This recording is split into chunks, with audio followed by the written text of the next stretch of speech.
कहानी की शुरुआत होती है साल 2020 से। हमारा मेन कैरेक्टर जैंग अपनी जिंदगी से बहुत परेशान था। वो सोचता है कि वो हान रिवर से कूद के अपनी जान दे देगा। तभी वो देखता है कि एक आदमी ब्रिज से कूदने की कोशिश कर रहा है और दो पुलिस वाले उसे रोक रहे हैं, लेकिन वो उनकी नहीं सुनता। तो पुलिस वाले बोलते हैं कि तुम कूद जाओगे तो भी किसी को कोई फर्क नहीं पड़ेगा। जैंग रियलाइज करता है कि उसे अपनी जिंदगी से ऐसे हार नहीं माननी चाहिए, लेकिन वो देखता है कि एक लड़का मोबाइल चलाते हुए रोड क्रॉस कर रहा है और सामने से एक गाड़ी आ रही है, लेकिन उस लड़के का ध्यान गाड़ी पर नहीं जाता और उसे बचाते बचाते हमारे मेन कैरेक्टर का एक्सीडेंट हो जाता है। तभी जैंग नोटिस करता है कि वो हवा में फ्लोट कर रहा है और वो एक अलग सी ही जगह आ गया है। वो सामने एक बूढ़े आदमी को देखता है और पूछता है, दादाजी आप कौन हैं? वो बूढ़ा आदमी बोलता है कि मैं तुम्हारा एंसेस्टर हूँ। वो बूढ़ा आदमी जैंग पर चिल्लाते हुए बोलता है कि तुम गाड़ी के सामने क्यों आए? मैंने तुम्हें डिसेंडेंट ऑफ द स्काईज भी बना चुका है। बूढ़ा आदमी बोलता है वो जैंग को दोबारा जिंदा करेगा और उसे एक गिफ्ट भी देगा, और बोलता है अगर उसे कोई परेशान करे तो जैंग को उसे माफ करने की जरूरत नहीं है, और अगर जैंग ने ऐसा नहीं किया तो वो उसे बार बार 5000 साल तक मारता रहेगा। उसके बाद वो जैंग को नीचे गिरा देता है। फिर अलार्म की आवाज आती है जिसे सुन के जैंग उठ जाता है। वो देखता है कि वो 2006 में आ चुका है। वो अपने कमरे में चारों तरफ देखने लगता है। उसे ये सब एक सपना लग रहा था।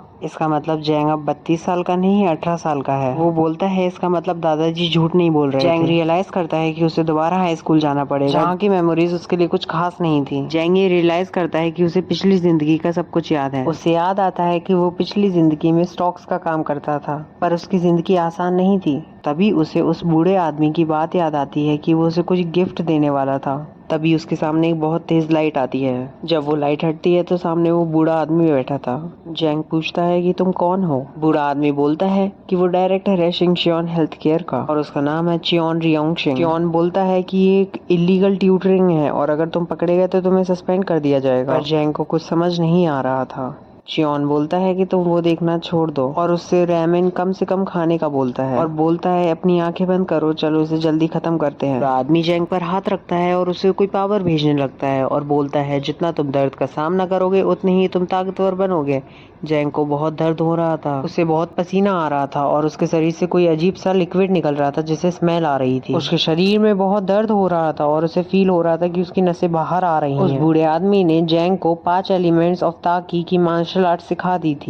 वो बूढ़ा आदमी अपनी तारीफ करने लगता है और अपने बारे में बताने लगता है। जैंग बोलता है मैंने तो आपसे पूछा ही नहीं। उसके बाद जैंग वापस अपने रूम में आ जाता है और वो नोटिस करता है कि टाइम बिल्कुल नहीं बढ़ा। वो बोलता है कि ये बुद्धिस्ट टेक्निक तो बहुत कमाल की है। जैंग अपने रूम में एक कंप्यूटर देखता है जो कि बहुत पुराना था। जैंग बोलता है कि पहले मुझे इस स्मेल से छुटकारा पाना होगा। तभी उसे उसकी मॉम की आवाज आती है जो उसे ब्रेकफास्ट के लिए बुला रही थी। जैंग को याद आता है कि उसकी मॉम ने उसका कभी साथ नहीं छोड़ा और हमेशा उसका ख्याल रखा था। जैंग अपनी मॉम से बोलता है कि वो नहा कर आता है। उसकी मॉम बोलती हैं जल्दी आना वरना सूप ठंडा हो जाएगा। जैंग नोटिस करता है कि उसकी बॉडी में बदलाव आए हैं और वो शावर लेना शुरू करता है। उसकी स्किन भी पहले से अच्छी हो गई थी। जब वो नहाकर नीचे आता है तो वो उस गार्डन को देखता है जहाँ उसकी मॉम फार्मिंग किया करती थी। वो अपने घर के बारे में बताता है जो उन्हें उनके पूर्वजों से मिला है, इसलिए उसका परिवार कंट्री साइड पर रहता है। जैंग की मॉम बोलती हैं कि कोई प्रॉब्लम है क्या? जैंग बोलता है नहीं, आज मौसम बहुत अच्छा है। जैंग की मॉम बोलती हैं कि जल्दी से पी लो वरना ये ठंडा हो जाएगा। जैंग अपनी मॉम को गले लगा लेता है। उसकी मॉम बोलती है कि अब तुम बच्चे नहीं रहे। जैंग बोलता है कि अब दुनिया की सबसे अच्छी मॉम है। उसकी मॉम बोलती है तुम रो क्यों रहे हो?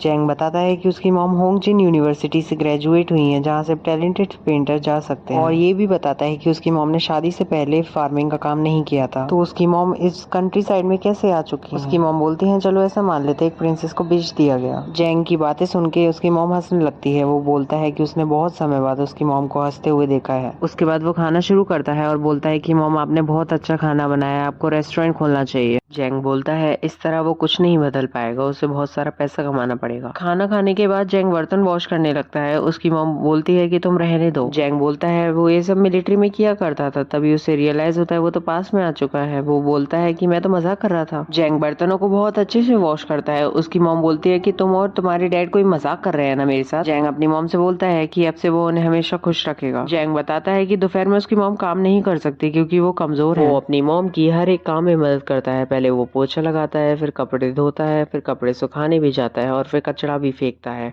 वो बोलता है जो वो कर सकता है वो करेगा। जब वो सारा काम खत्म कर लेता है फिर वो बताता है कि उसके डैड बिना फर्टिलाइजर्स और पेस्टिसाइड्स के एप्पल उगाया करते थे, लेकिन उस समय तक ऑर्गेनिक फूड कोरिया में इतना फेमस नहीं हुआ था। और जब वो उन एप्पल्स को टेस्ट करता है तो वो रियलाइज करता है कि उनका टेस्ट बहुत अजीब है और उसके डैड पर बहुत सारा लोन है। वो बताता है कि उसके डैड को एक छोटा सा ऑर्चार्ड और 2 राइस फील्ड्स उसकी दादी से मिली हैं जो कि 3 साल पहले मर गई थी, और कुछ महीनों बाद ये दोनों भी काम के नहीं रहेंगे क्योंकि उसके डैड पे ऑलरेडी बहुत सारा लोन हो जाएगा और उसकी फैमिली कोलैप्स होना स्टार्ट हो जाएगी। उसे उसके डैड पर दया आने लगती है। वो बोलता है अगर उसे ये सब होने से रोकना है तो उसे पहले ऑर्चार्ड और राइस फील्ड्स को बचाना होगा और उसे उसके लिए पैसे चाहिए होंगे। तभी उसे याद आता है कि उसे सारे जैकपॉट स्टॉक्स के ग्राफ याद हैं, लेकिन उसने सिर्फ इन्हें 1 या 2 बार देखा था। इसका मतलब उसकी मेमोरी भी तेज हो गई है। पर 18 साल के बच्चे को इतने पैसे कौन देगा, और न ही वो पार्ट टाइम जॉब से इतने पैसे कमा सकता है। वो अपने पेरेंट्स से भी पैसे नहीं मांग सकता। तभी वो अपने रूम के कंप्यूटर में एक ऐप को देखता है जिसका नाम है पमुगो, जो कि एक वेब नॉवल साइट है। वो एक क्रीपी सी स्माइल देता है और राइटर जेंग हीजे को सॉरी बोलता है। फिर वो 2 नॉवेल्स मैजिकल वॉरियर और लाइटनिंग स्वॉर्ड के बारे में बताता है जो कि 2 ग्रेटेस्ट मास्टरपीस हैं कोरिया में। फिर वो मैजिकल वॉरियर नॉवल के बारे में बताने लगता है कि जनवरी 2007 में ये सबसे पहले प्रिंट हुई थी और 2020 तक इसके 59 वॉल्यूम्स आ चुके थे और अभी भी ये इनकम्प्लीट थी। वो मैजिकल वॉरियर नॉवल को अपलोड करने का डिसाइड करता है। जेंग बोलता है कि मेरे हाथों से दोबारा एक पॉपुलर मास्टरपीस जन्म लेने जा रहा है। जेंग को इसमें बहुत मजा आ रहा था।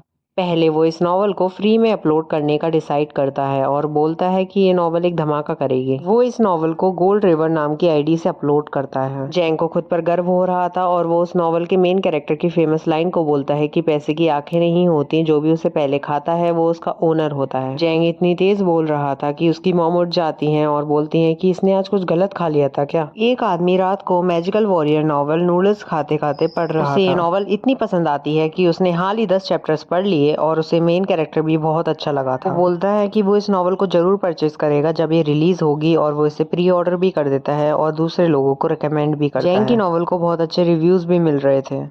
ये नॉवल फ्री होने के बावजूद भी अच्छी रैंक पे आ चुकी थी, और वो भी सिर्फ 10 चैप्टर्स के साथ। इसके बाद हमें एक पब्लिशिंग हाउस का सीन दिखाया जाता है जहाँ पर एक आदमी बोलता है, असिस्टेंट मैनेजर ली, क्या आपने वो देखा? मैनेजर ली बोलता है, हाँ चीफ एडिटर, अभी ये रिलीज भी नहीं हुई और इसकी 5000 कॉपीज प्रिंट होंगी, और इसका कवर अगर अच्छा हुआ तो इसका सेकंड बैच भी प्रिंट होगा, पर इसे प्रिंट करना कुछ ज्यादा जल्दी नहीं हो जाएगा, अभी सिर्फ इसके 10 चैप्टर्स ही रिलीज हुए हैं। पर ये नॉवल बहुत कमाल की है, लगता है किसी एक्सपीरियंस राइटर ने दूसरे अकाउंट से अपलोड की है। मैनेजर बोलता है, इस नॉवल में पोटेंशियल तो है। तभी एक लड़की बोलती है, उसने भी ये नॉवल कल पढ़ी थी और उसे भी ये बहुत कमाल की लगी, इसका मेन कैरेक्टर भी कमाल का है। वो लड़की बोलती है कि हमें उन्हें अपना कॉन्ट्रैक्ट भेजना होगा। चीफ एडिटर बोलता है, हमें कंडीशंस क्या रखनी चाहिए? वो लड़की बोलती है, अगर इस नॉवल को लिखने वाला राइटर कोई नया है तो 4000 कॉपीज के हिसाब से 8% की गारंटी सही रहेगी। चीफ एडिटर बोलता है कि वैसे कुछ ज्यादा नहीं हो जाएगा? वो लड़की बोलती है, मैं तो इससे भी ज्यादा का सोच रही थी। चीफ एडिटर बोलता है, ठीक है फिर तुम उन्हें अपना कॉन्ट्रैक्ट भेज दो। इसके बाद हमें एक दूसरा पब्लिशिंग हाउस दिखाया जाता है जहाँ पर एक आदमी बोलता है, चीफ एडिटर क्या आपने ये नॉवल देखी? आप क्या सोचते हैं इसके बारे में? चीफ एडिटर बोलता है, हाँ मैंने इसे कल पढ़ा था, मैं गारंटी दे सकता हूँ ये नॉवल बहुत इंटरेस्टिंग है। तभी दूसरा आदमी बोलता है कि मुझे बहुत अच्छी फीलिंग आ रही है, क्यों ना हम इस नॉवल को प्रिंट करें, मैं 10% की गारंटी दे सकता हूँ 6000 कॉपीज पे। तभी चीफ एडिटर बोलता है, ये कुछ जाना नहीं हो जाएगा, और वैसे भी हमारी कंपनी की हालत कुछ अच्छी नहीं चल रही, और अगर हमारे कॉन्ट्रैक्टर्स को ये पता चलेगा तो उन्हें बुरा लगेगा। तभी दूसरा आदमी बोलता है कि कल रात मैंने अपने सपने में एक सुअर को देखा था और मुझे लगता है इसकी कम से कम 10,000 कॉपीज प्रिंट होंगी। चीफ एडिटर बोलता है, मुझे नहीं पता ये सब होगा, पर मुझे इतना पता है कि ये नॉवल एक हिट है। चीफ एडिटर बोलता है, चलो ठीक है, तुम उन्हें हमारा कॉन्ट्रैक्ट मैसेज भेज दो, अगर वो हमें कॉल करेंगे तो मैं उनसे मिलने जाऊंगा। इसके बाद हमें ऑर्चार्ड के पीछे वाले माउंटेन पर जेंग रात के 3 बजे ट्रेनिंग करता हुआ दिखाया जाता है। वो बताता है वो इस पावर को थोड़े और समय तक होल्ड कर पा रहा है। वो ग्रेट हैवी सर्कुलेशन का इस्तेमाल करता है। उसे ये फीलिंग बहुत कमाल की लग रही थी। जिस माउंटेन पे वो प्रैक्टिस कर रहा था वो समुद्र से 500 मीटर ऊपर था और वहाँ पर बहुत शांति थी।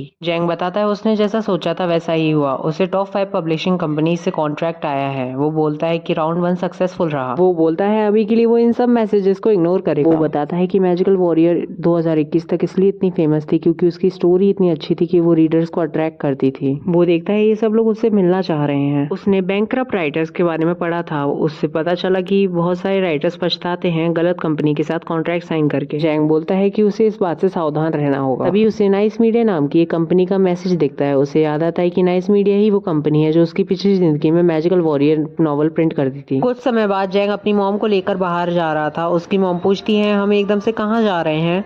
जैंग बोलता है मैं आज आपको फुल कोर्स मील खिलाने ले जा रहा हूँ। उसकी मॉम बोलती है पर इसके लिए तुम्हारे पास पैसे नहीं है। जैंग सोच रहा था कि हम नाइस मीडिया वालों से मिलने जा रहे हैं ताकि हम कॉन्ट्रैक्ट की बात कर सके। जैंग एक माइनर है और माइनर्स को अलाउ नहीं होता कि वो खुद से लीगल एक्ट कर सके और पेरेंट्स या फिर गार्डियन का कंसर्न चाहिए होता है लीगल एक्शंस करने के लिए। एक लीगल एक्ट जिसमें पेमेंट्स या फिर पेनल्टीज इंक्लूड हो उसमें किसी रिप्रेजेंटेटिव की जरूरत पड़ती है, इसलिए जैंग अपनी मॉम को अपने साथ लाया है। जैंग अपनी मॉम से बोलता है कि हम आ चुके हैं, आप सावधान रहो। उसकी मॉम बोलती है कुछ समय से तुम्हारा सेंस ऑफ ह्यूमर इंप्रूव हुआ है। जैंग अपनी मॉम से बोलता है कि चलो पहले एक कप कॉफी ले लेते हैं। उसकी मॉम बोलती है तुम्हें ये भी पता है कॉफी कैसी टेस्ट करती है? जैंग बोलता है हाँ उसे पता है और इस मौसम में आइस्ड अमेरिकानो बेस्ट रहेगी। जैंग अपनी मॉम से पूछता है कि वो उस पर विश्वास तो करती है ना? उसकी मॉम बोलती है वो उसकी साइड ही रहेंगी जब तक वो मर नहीं जाती। इसके बाद वो कैफे में एंटर करते हैं और जहाँ एक आदमी बोलता है वो आ गया। चीफ एडिटर बोलता है मुझे लगा ये थोड़ा और लेट होगा। जैंग बोलता है ये दोनों तो टाइम पर आ गए, मैं इन्हें पासिंग पॉइंट्स देता हूँ। जैंग उन दोनों से पूछता है क्या आप नाइस मीडिया से हैं? और वो दोनों उसे हैरानी से देखते हुए बोलते हैं मिस्टर गोल्ड रिवर। जैंग बोलता है हाँ मैं ही हूँ गोल्ड रिवर। उसकी मॉम बोलती है क्या